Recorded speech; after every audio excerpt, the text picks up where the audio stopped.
பிரியமானவர்களே, செப்டம்பர் மாதம் 12ஆம் தேதி வெள்ளிக்கிழமையாகிய இந்த நாளை நாம் காணபடி கடவுள் நமக்கு பாராட்டின தயவுக்காக, அவருடைய சமூகத்தில் நம்மை கூட்டி சேர்த்த கிருபைக்காக நாம் கடவுளுக்கு நன்றி சொல்லுவோம். நேரடியாகவும் முகநூல் வழியாகவும் இந்த ஆராதனையில் இணைந்திருக்கிற யாவரையும் வாழ்த்தி வரவேற்றுக் கொள்கிறோம். நம்முடைய ஆரம்பம் பிதா, குமாரன், பரிசுத்த ஆவியாகிய திரியேகளுடைய நாமத்துள்ளது. ஆமீன்.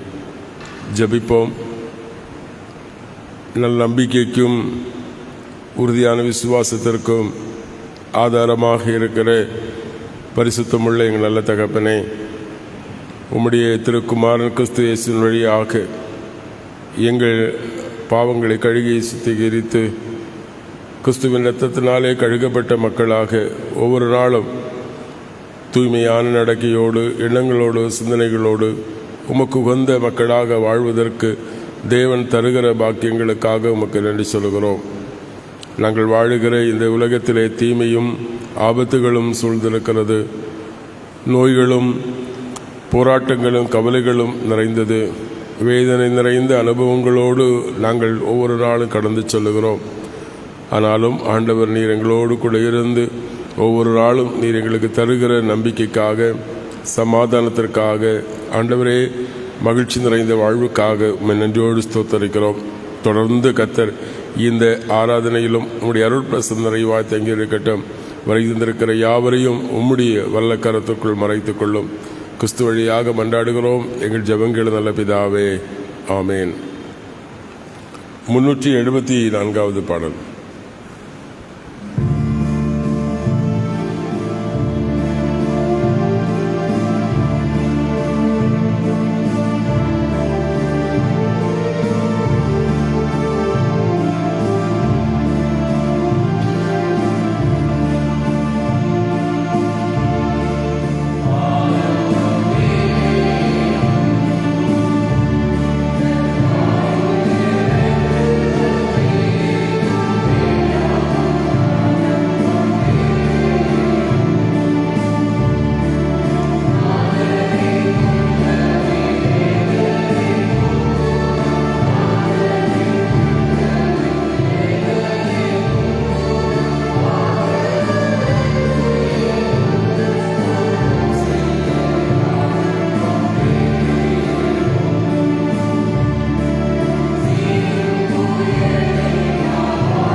தொண்ணூற்றி 1வது சங்கீதத்தை நாம் முறைமுறையாக படிப்போம். பாடல் புத்தகத்திலே 190வது பக்கம்.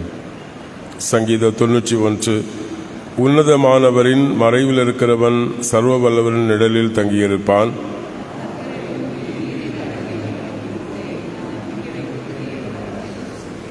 அவர் உன்னை வேடன் கண்ணில் நின்று பாழாக்கும் கொள்ளை நோய் என்று விடுவிப்பார்.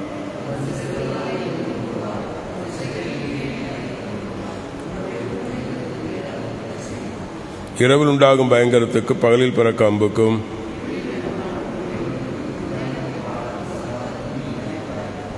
உன் பக்கத்தில் 1000 பேரும் உன் வலது புறத்தில் 10,000 பேர் விழுந்தாலும் அது உன்னை அணுகாது.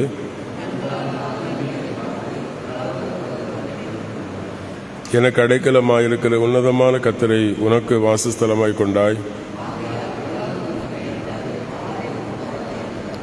உன் வழிகளெல்லாம் உன்னை பாதுகாக்கும்படி அவர் உன்னை குறித்து தம் தூதரை கட்டளையிடுவார்.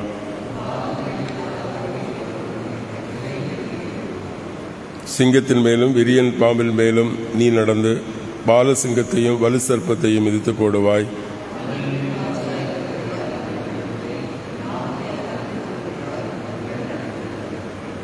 அவன் என்னை நோக்கி கூப்பிடுவான், நான் அவனுக்கு மறுமொழி அருளி ஆபத்தில் நானே அவனோடு இருப்பேன். அவனை தப்புவித்து அவனை கனப்படுத்துவேன். நீண்ட ஆயுளால் அவனை திருப்தியாக்கி என் ரட்சிப்பை அவனுக்கு வெளிப்படுத்துவேன். பிதாவுக்கும் குமாரனுக்கு பரிசுத்தாவுக்கு மகிமை உண்டாவதாக. ஆதியிலும் இப்போதும் எப்போதுமான சதா காலங்களாக இருக்கிறபடியே ஆமேன். வாசிக்கப்படும்படி தெரிந்து கொண்ட முதலாவது வேத பகுதி அப்போஸ்தலர்களின் புத்தகம் 27ஆம் அதிகாரம் 27வது வசனம் துவங்கி 38 முடியுள்ள வசனங்கள். அப்போஸ்தலர்களின் புத்தகம் 27ஆம் அதிகாரம் 27வது வசனம் துவங்கி 38வது வசனம் உடைய.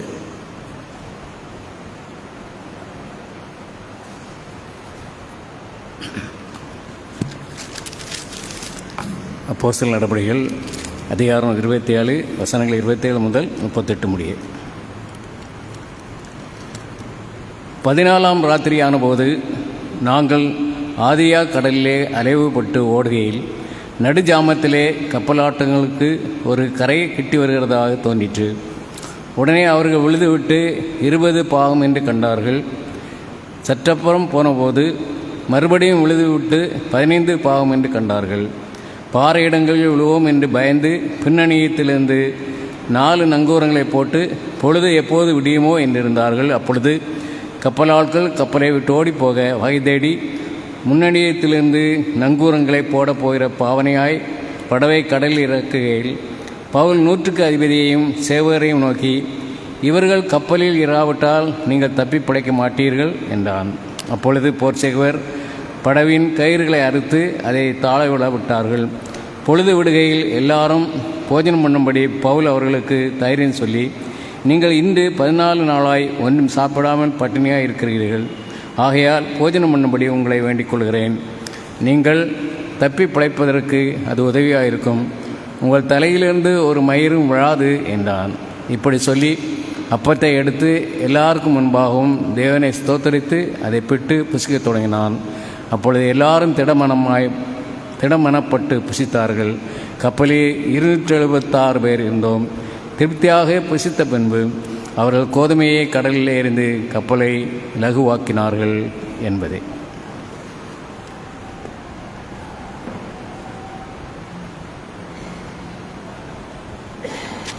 வாசிக்கப்படும்படி தெரிந்து கொண்ட நற்செய்தி வேத பகுதி தூய மார்க்கு எழுதிய நற்செய்தி நூல் 4வது அதிகாரம் 35 வசனம் துவங்கி 41 முடிய. மார்க்கு எழுதிய நற்செய்தி நூல் 4ஆம் அதிகாரம் வசனங்கள் 35 முதல். அதே நாளில் சாயங்காலமான போது அவர் அவர்களை பார்த்து அக்கறைக்கு போவோம் என்று சொல்ல அவர்கள் ஜனங்களை அனுப்பிவிட்டு அவர் படவில் இருந்தபடியே அவரை கொண்டு போனார்கள். வேறு படகுகளும் அவரோடு போயின.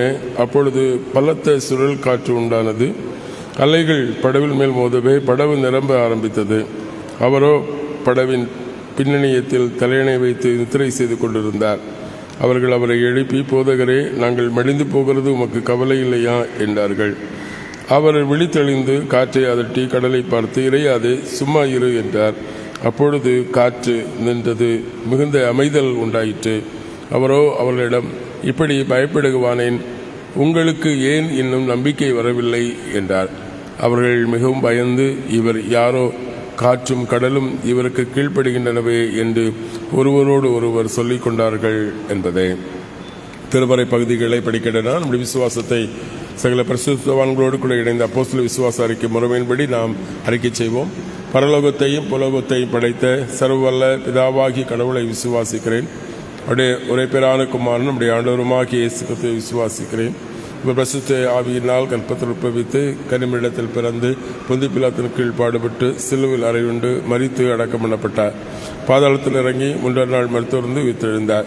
பருத்துக்கேறி சர்வல்ல பிதாவாகி கொண்டு வலது பசு விற்றிருக்கிறார். அவ்விடத்திலிருந்து உயிரோரையும் மருத்துவ நியாயத்திற்க வருவார். பரிசுத்த ஆவியானவர் விசுவாசிக்கிறேன். பொதுவான பரிசுத்த கிறிஸ்தவ சபையும் பரிசுத்தாவினுடைய ஐக்கியமும் பாவ மன்னிப்பும் சரீரம் எடுத்துள்ளதிலும் நித்திய ஜீவனுடன் விசுவாசிக்கிறேன். ஆமேன். பிதாவாகிய கடவுளிடமிருந்தும் குமாரனாகிய கிறிஸ்து இயேசுவிடமிருந்தும் உங்கள் அனைவருக்கும் கிருபையும் சமாதானமும் உண்டாவதாக. ஆமீன். இதை காலை வேளையிலும் சிந்தனைக்காக தெரிந்து கொண்ட வேத பகுதி நாம் ஏற்கனவே வாசிக்க கேட்ட அப்போஸ்தலர்களின் புத்தகம் 27ஆம் அதிகாரம் 29வது வசனத்தை இப்படியாக வாசி கேட்கலாம். பாறை இடங்களில் விழுவோம் என்று பயந்து பின்னணியத்திலிருந்து 4 நங்கூரங்களை போட்டு பொழுது எப்போது விடியும் என்றிருந்தார்கள் என்பதை தலைவணங்கி ஜெபிப்போம். அன்பு நிறைந்த எங்கள் நல்ல கடவுளை, சீரும் புயல் போன்ற தருணங்கள் எங்கள் வாழ்விலே வந்து எங்கள் வாழ்வு என்கிற படகு அமிழ்ந்து போகக்கூடிய சூழலிலும் எங்கள் படகுவிலே இயேசு ஆண்டவர் இருக்கிறார், அவர் எங்களை கரை சேர்ப்பார் என்கிற நம்பிக்கையை உம்முடைய வசனத்தின் வழியாக எங்களுக்கு தாரும். நாங்கள் நன்குரமிட்ட விசுவாச பிள்ளைகளாய் வாழ்வதற்கு தூயாவியனுடைய உதவி ஒத்தாசை எங்களுக்கு தாரும். கிறிஸ்து வழியாக மன்றாடுகிறோம் எங்கள் ஜெபங்கேளு நல்ல பிதாவே. ஆமேன். கிறிஸ்து இயேசுவுக்குள் பிரியமானவர்களே, இந்த உலகத்திலே நம் ஒவ்வொருடைய வாழ்க்கையும் மிக எளிதான வாழ்க்கை ஒன்று அல்ல. இந்த உலகத்திலே வாழுகிற ஒவ்வொருவருக்கும் அவருடைய வாழ்விலே இருள் சூழ்ந்திருக்கிறது, துன்பங்கள் இருக்கிறது, துயரங்கள் இருக்கிறது, கவலைகள், கண்ணீர்கள், கஷ்டங்கள், நெருக்கடிகள், நோய், பொருளாதார சிக்கல்கள், மன உளைச்சல்கள், சத்ருவினாலே பகைக்கப்படுகிற அனுபவம், இப்படி அநேக பிரச்சனைகளை நாம் ஒவ்வொரு நாளும் சந்திக்க நேரிடுகிறது. நம்முடைய வாழ்க்கை ஒரு அமைதியான வாழ்க்கை அல்ல. சீரும் புயலினாலே தகர்ந்து போகிற ஒரு அனுபவம்.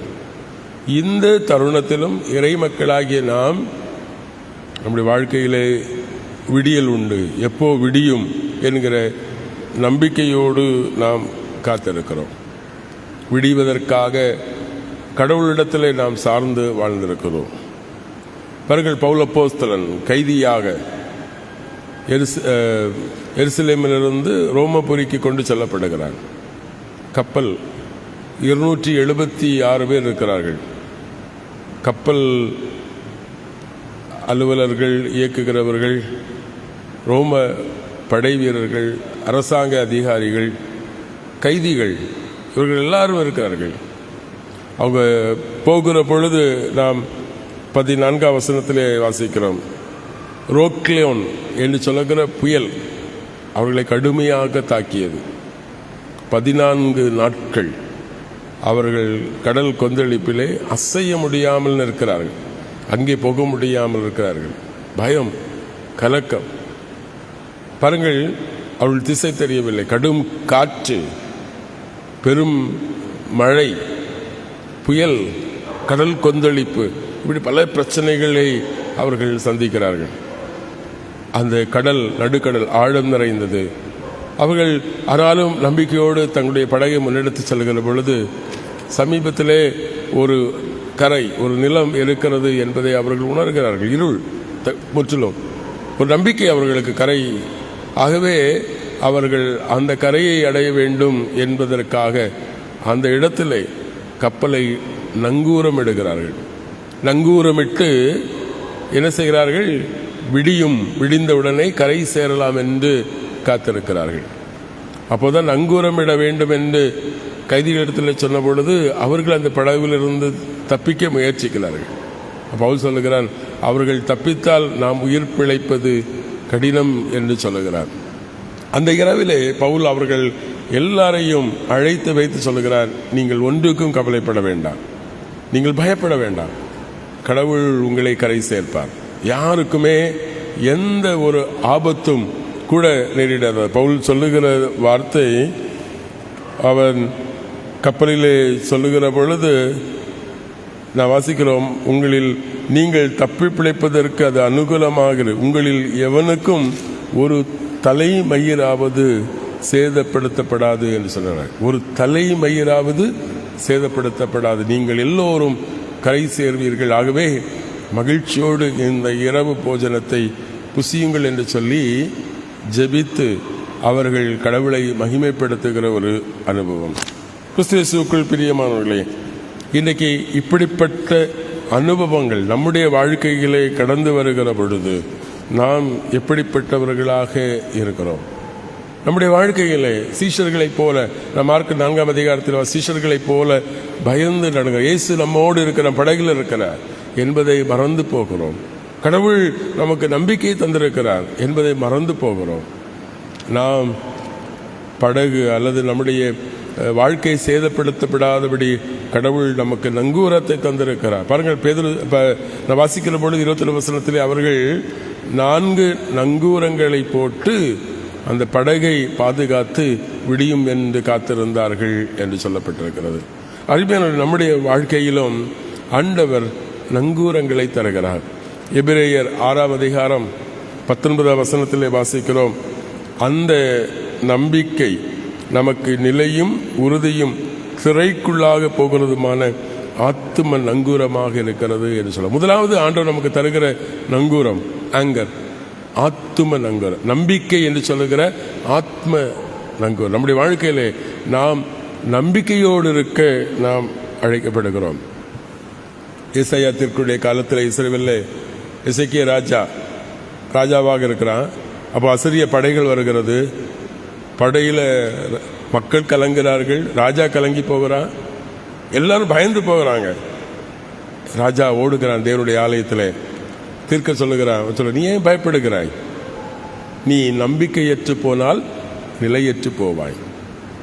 இன்றைக்கு ஆண்டவர் நமக்கு தருகிற முதலாவது அழைப்பு, படிப்பினை, நம்முடைய வாழ்க்கையில் எவ்வளவு புயல்கள் எவ்வளவு கஷ்டங்கள் வந்தாலும் நம்முடைய ஆத்ம நங்கூரமாகிய நம்பிக்கையை, கிறிஸ்துவினிடத்திலே கடவுளிடத்திலே கொண்டிருக்கிற நம்பிக்கையை நாம் உறுதியாக பற்றி கொண்டிருக்க வேண்டும்.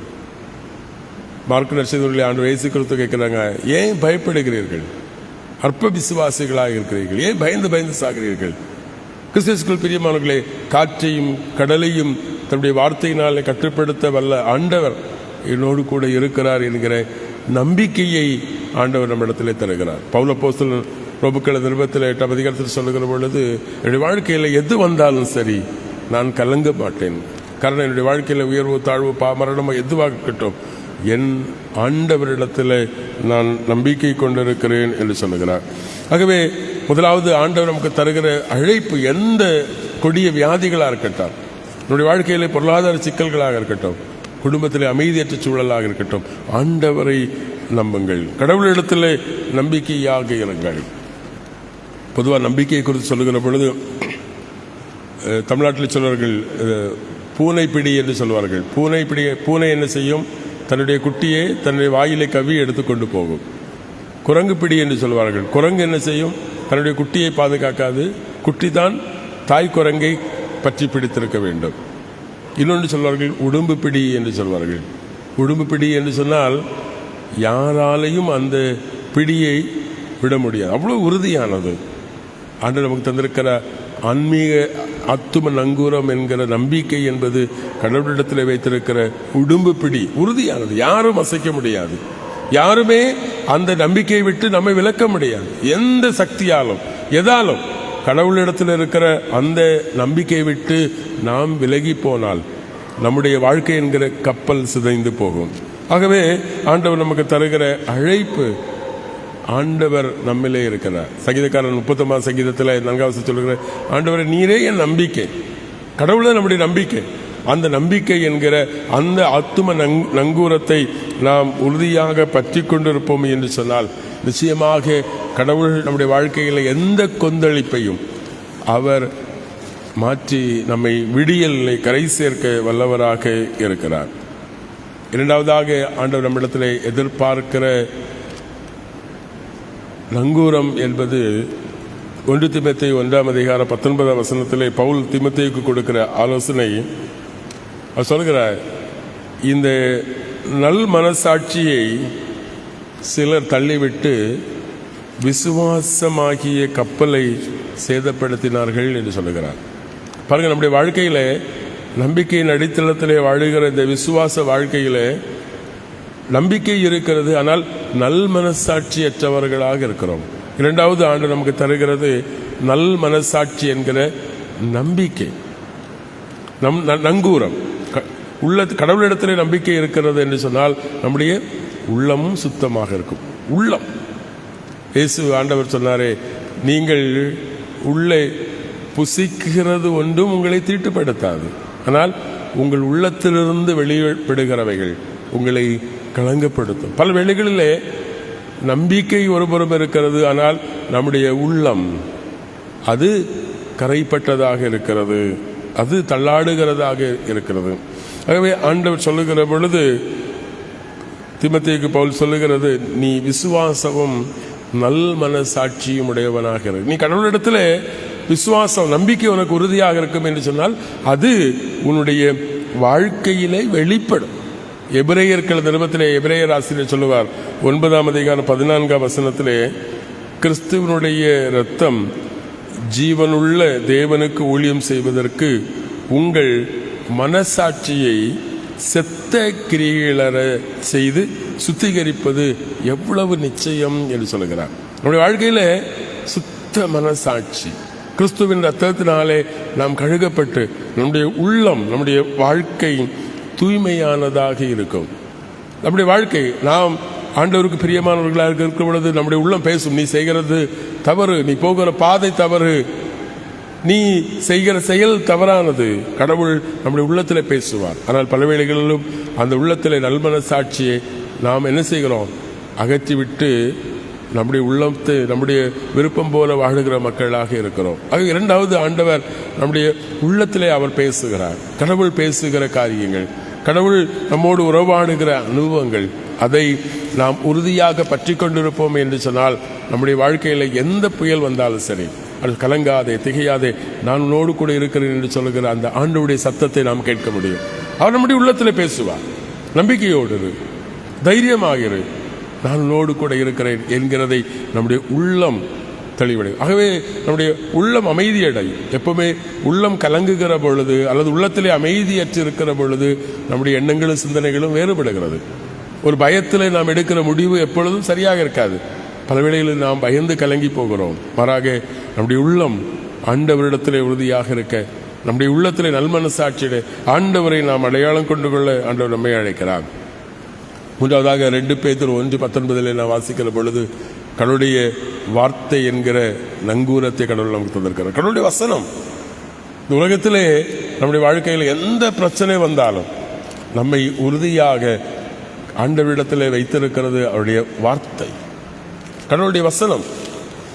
பல வேளையில் நாம் கடவுளுடைய வசனத்தை நமக்கு தூக்கம் வருவதற்கு தலையணை பக்கத்தில் வைக்கிற ஒரு புத்தகமாக கருதுகிறோம். நம்முடைய வாழ்க்கையிலே பயம் வருகிற பொழுது பேயை விரட்டுகிற ஒரு துணையாக கருதுகிறோம். அது அல்ல கடவுளுடைய வார்த்தை. கடவுளுடைய வார்த்தை ஜீவன் உள்ளது. பேது சீஷர்களிடத்தில் நீங்களும் போக மனதாக இருக்கிறீர்களா என்று கேட்கிற பொழுது பேது சொல்ல, நாங்கள் எங்கே போக முடியும், உம்மிடத்தில் தானே ஜீவன் உள்ள வார்த்தைகள் இருக்கிறது. பாருங்கள், வார்த்தையில ஜீவன் இருக்கிறது. இந்த ஜீவன் நம்முடைய வாழ்க்கையிலே நம்மை கரை சேர்க்கும், நம்பிக்கை தரும். எந்த சூழலாக இருக்கட்டும், எந்த கொடிய நோயின் தாக்கம், எந்த பிரச்சனைகள் நம்முடைய வாழ்க்கையில் வந்தாலும் ஆண்டவர் அவருடைய வார்த்தைகளை நமக்கு தருகிறார். கடைசியாக 4வது நங்கூரம், கிறிஸ்து நம்மோடு இருக்கிறார். கிறிஸ்து நம்மோடு இருக்கிறார். 46ஆம் சங்கீதத்தில் சங்கீதக்காரர் சொல்லுகிற பொழுது அவர் சொல்லுகிற, பூமி நிலை மாறினாலும், எவ்வளவு பிரச்சனைகள் வந்தால், பூமி நிலை மாறி சமுத்திரத்தின் ஆழத்திலே மலைகள் பெயர்ந்து போனாலும், எந்த தருணங்கள் நம்முடைய வாழ்க்கை வந்தாலும் நாம் பயப்படவும். ஒரு நதி உண்டு, அதன் நீர்க்கால்களின் தேவனுடைய நகரத்தை நடத்தும். தேவன் அதன் நடுவில் இருக்கிறார், கடவுள் நம்மோடு இருக்கிறார். அந்த நம்பிக்கை, என் ஆண்டவர் எனக்கு துணை. இந்த உலகத்தில் என்னுடைய கணவன், என்னுடைய மனைவி, என்னுடைய பெற்றோர், என்னுடைய பிள்ளைகள், என்னுடைய ஆசிரியர், என்னுடைய போதகர், யார் என்னை கைவிட்டாலும் கைவிடாதவராக என்னுடைய எந்த தருணத்திலும் ஆண்டவர் என்னோடு கூட இருக்கிறார் என்கிற நம்பிக்கை நமக்கு இருக்குமே ஆனால் நிச்சயமாக கிறிஸ்து இன்றும் கைவிடாதவராக, நேற்றும் இன்றும் என்று மாறாதவராக, வார்த்தை தவறாதவராக கிறிஸ்து நம்மோடு கூட இருக்கிறார். அந்த கிறிஸ்து நமக்கு தருகிற அந்த ஆற்றல், அவரோடு கூட இருந்து நாம் எந்த சீரும் புயலையும் எந்த தருணங்களையும் நாம் கடந்து நம்பிக்கையோடு வாழ்வதற்கு ஆண்டவருடைய சமூகத்தில் நம்மை ஒப்புக் கொடுப்போம். பொழுது விடியும், நிச்சயமாய் நாம் கரை சேர்க்கப்படுவோம். நம்முடைய வாழ்க்கை நம்பிக்கை நிறைந்ததாக இருக்கும். அப்படிப்பட்ட வாழ்வோடு வாழ தூயாவியால் நம்ம ஒவ்வொருக்குள் கிரியை செய்வாராக. ஆமீன். எல்லா புத்திக்கும் மேலான தெய்வீக சமாதானம் நம் நினைவுகளை சிந்தனைகளை கிறிஸ்து இயேசுவுக்குள் காத்து வழி நடத்துவாராக. ஆமீன். 629வது பாடலை பாடுவோம்.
ஜபிப்போம். எங்களை நேசிக்கிறீங்களா கடவுளே, மகிழ்ச்சியான இந்த காலை வேளைக்காக உமக்கு நன்றி. ஒரு புதிய நாளை கருவியாய் தந்தீரே, உம்மை நன்றியோடு ஸ்தோத்தரிக்கிறோம். அன்பு நிறைந்த கடவுளை, எங்கள் வாழ்விலே அநேக போராட்டங்களையும் வியாதிகள், துன்பங்கள், துயரமான அனுபவங்களையும் நாங்கள் கடந்து வருகிறோம். என்னுடைய வாழ்க்கையிலே நாங்கள் சந்திக்கிற புயல், கடல் கொந்தளிப்பு, இதன் மத்தியிலும் ஆண்டவரே, எங்கள் வாழ்வின் நங்கூரங்கள் எப்படிப்பட்டதாக இருக்கிறது என்பதை சீர்தூக்கி பார்க்க தந்த கிருபைக்காக உமக்கு நன்றி சொல்கிறோம். கிறிஸ்துவிலே கொண்டிருக்கிற நம்பிக்கை எங்கள் ஆத்ம நங்கூரமாக இருக்கிறது என்பதையும், ஆண்டவரே, நாங்கள் கொண்டிருக்கிற விசுவாசம் எங்கள் வாழ்விலே நல் மனசாட்சியாக, கடவுளுக்கு பிரியமான பிள்ளைகளாக நல்ல எண்ணங்களையும் சிந்தனைகளையும் நாங்கள் வெளிப்படுத்துகிற பொழுது நிச்சயமாக கடவுள் என்னுடைய வாழ்க்கையிலே விடியலை தருகிறீர் என்பதையும், ஜீவனுள்ள கடவுளுடைய வசனங்களை எங்கள் வாழ்வின் நம்பிக்கையாக எங்களுக்கு நங்கூரமாக தந்திருக்கிறீர் என்பதையும், கிறிஸ்து எங்களோடு கூட இருக்கிறார் என்கிற சத்தியம் என்னுடைய வாழ்க்கையில் எந்த புயலையும் கடந்து கரை சேருவதற்கு எங்களை அவர் வழிநடத்துவார் என்பதையும் நாங்கள் உணர்ந்து வாழ்வதற்கு அருள்தார். குறிப்பாக ஆண்டவரே, எங்கள் திருச்சபையின் குடும்பங்களை கத்திற்க நோக்கி பாரும். இவர் இடங்கள் வெளியூரில் இருக்கிற உடைய பிள்ளைகளை கத்திற்க நோக்கி பாரும்.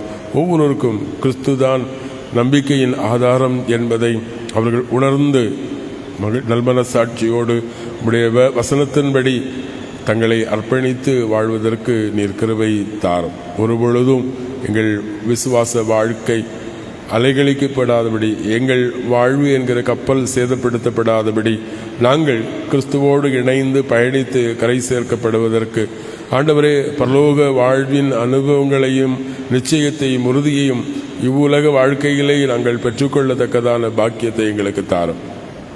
ஆண்டவரே, குறிப்பாக எங்கள் திருச்சபையின் குடும்பங்களை கத்திற்க நோக்கி பாரும். சமாதான, சந்தோஷ, நன்மைகளை நிறைவாய் தாரும். இந்த நாளிலும் இந்த ஆராதனையிலே கலந்து கொண்டிருக்கிற மக்களையும் அவருடைய குடும்பங்களையும் ஆசீர்வதியும். திருச்சபையின் ஊழியங்களை கத்தர் பொறுப்பெடுத்துக் கொள்ளும். போதகர், சபை நிர்வாக குழு, ஊழியங்களுக்கு உதவியாக இருக்கிற பணிவிடைக்காரர்கள் யாவரையும் கத்தர் வல்லமையாக எடுத்து பயன்படுத்த அவருடைய குடும்பங்களிலும் அவருடைய அருள் ஆசி தங்கியிருக்கட்டும்.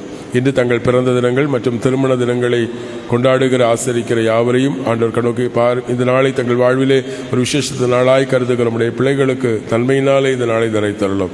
வருகிற ஆண்டு முழுவதும் தனகிற நன்மை தொடர்வதற்கு ஆண்டவர் கிருபை தாரும்.